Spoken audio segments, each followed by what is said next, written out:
নমস্কার বন্ধুরা, সুনিতাস blog and কিচেনে আপনাদের স্বাগত জানাই। আজকে চিংড়ি মাছের কালিয়া দেখাবো। তার জন্য চিংড়ি মাছের নুন হলুদ মাখিয়ে সর্ষের তেলেতে আমরা চিংড়ি মাছগুলো হালকা করে ভেজে নেবো।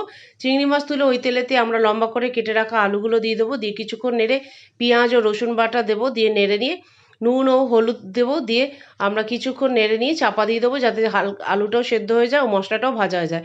এবার লঙ্কা বাটা ও আদা বাটা, রেড চিলি পাউডার, এখানে কাজু বাদাম ও চারমগজ বাটা দিলাম ও অল্প পরিমাণে চিনি দিয়ে ভালো করে মশলাটা কষে নেবো। কষানো হয়ে গেলে আমরা চিংড়ি মাছটা দিয়ে দেবো, দিয়ে আরও কিছুক্ষণ কষে নিয়ে মশলা ধোয়া বাটি জল অল্প করে দেবো, দিয়ে মশলাটা গ্রেভিটা ভালো করে নেড়ে নিয়ে আমরা চাপা দিয়ে দেবো যাতে আলু সেদ্ধ হয়ে যায়।